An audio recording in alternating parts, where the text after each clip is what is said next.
Привет, белорус! Сейчас молодежный блог проанализирует, почему ты, да и все мы, такие бедные. Ты когда-нибудь задавался вопросом, почему средняя чистая зарплата в Литве составляет $1040, в Польше $1035, Чехия зарабатывает $1130 на человека, при этом усредненный белорус как-то выживает на $307 в месяц. Как мы умудряемся зарабатывать на $30 меньше соседки Украины, в которой, на секундочку, идет война? Беларусь бедная, а у бедного государства бедные граждане. Все просто. Кто же сделал нашу страну бедной?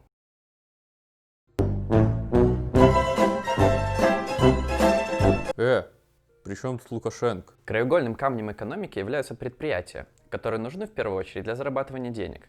Неважно, чем компания занимается, вырезает деревянные ложки или запускает сверхсовременные IT-решения.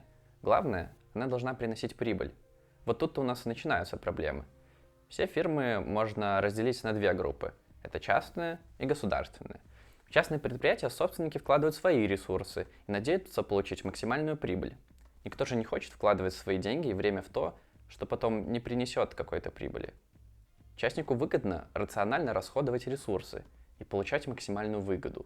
В итоге он и сам зарабатывает, и создавая рабочие места, дает заработать другим, а со своим доходом еще и делится, он же налоги платит. С другой стороны, условный директор государственного тракторного завода не сильно-то и заинтересован в прибыльности компании. Ему важнее подчиняться указам сверху, какими бы безумными они не были. Иначе этот директор просто потеряет свое место. Он не вкладывает свои ресурсы, он использует деньги налогоплательщиков, то есть наши деньги. Предприятие не приносит прибыль, субсидируем его из госбюджета. Все равно убыточное, дайте больше денег, наших налогов. Никто не покупает товар, попросим государство заставить какой-нибудь колхоз купить наши тракторы, притом по цене, которую мы сами установим. У колхоза нет денег на наши плохие, может быть, дорогие тракторы, так пусть тоже возьмет деньги из госбюджета, из наших налогов. Так а почему государство не оставит только частные компании? В нашем случае государственные предприятия – это инструмент политического контроля общества. На госах работают армии идеологов, рабочие обязаны следовать линии государства, иначе их ждут репрессии. Когда государство владеет монополией на определенную отрасль, например, на нефтепереработку, то у рабочих и не остается особо вариантов, кроме как работать на государство. В итоге на многих предприятиях люди получают очень скромные зарплаты, но при этом альтернативных мест работы у них и нет. Если же человек начинает высказывать свое мнение, то он просто теряет работу, и ее придется уже искать в совсем другой отрасли, в другой области. Не все на это готовы. Вот такое вот узаконенное рабство. В 2018 году госкомпаниям из республиканского бюджета помогли на 2 миллиарда рублей. То есть мы оплатили работу этих предприятий из своего кармана. Умеют. И еще как. Давайте посмотрим на парк высоких технологий. Государство убрало свои грязные ручонки от айтишников, понизило налоги, и IT начало расцветать. Средний программист платит в 3 раза больше налогов, чем средний белорус вне IT-сектора, а средняя зарплата в 2019 году составила 4487 рублей. Высокие доходы айтишников подстегивают малый и средний бизнес, ведь чем больше люди зарабатывают, тем больше тратят. Чем выше доход, тем серьезнее хотелки.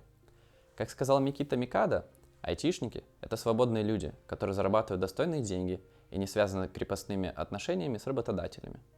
В общем, IT стало очагом вольнодумства. Лукашенко этого больше не допустит. Не, Беларусь бедная только потому, что у нас нету нефти и газа. На самом деле, самый важный ресурс в 21 веке – это человек. Мы живем в постиндустриальном обществе, в котором самое важное – это не залежи нефти, а человеческий капитал. То есть важны знания, умения, навыки.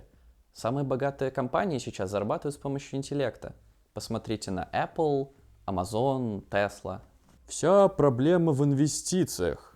Злые капиталисты не хотят инвестировать в нашу страну. Да, для развития экономики очень важны инвестиции. Для того, чтобы запустить какой-нибудь бизнес, нужны деньги, специалисты, технологии. Почему же зарубежные инвесторы не инвестируют в Беларусь? Во многом от недостатка инвестиций страна страдает из-за политического режима. Представьте себя на месте европейского бизнесмена. Стали бы вы сами открывать фирму в последней диктатуре Европы? Была бы у вас уверенность, что власть не ограбит вас? Плюс для нас закрыты рынки Европы, с которой у нас довольно прохладные отношения. Стоп. Зато мы платим низкие налоги. Вон в Германии до 42% доходят. Да, и сколько, по-твоему, налогов мы платим? 13% подоходный и 1% пенсионный. А действительно ли это правда? На самом деле, кроме подоходного налога и обязательно страхового взноса по пенсионному страхованию, мы платим еще, например, налог на добавленную стоимость, который включается в каждый товар, в каждую услугу. Также при покупке алкоголя и сигарет вы платите государству акцизы. В Беларуси еще существует земельный, транспортный налог, налог на недвижимость. Если все это просуммировать, то средний белорус отдает государству более 49% своих денег. А это совсем немало. Так что в итоге? Именно наши власти стали причиной того, что ты не можешь купить себе нормальную машину или периодически съездить отдохнуть. Именно поэтому твоя пенсия будет в районе $200. Это все плата за диктатуру. Нашему государству не нужны богатые, свободные люди. Им нужны рабы, которые будут работать на хозяина. Вот поэтому ты и бедный.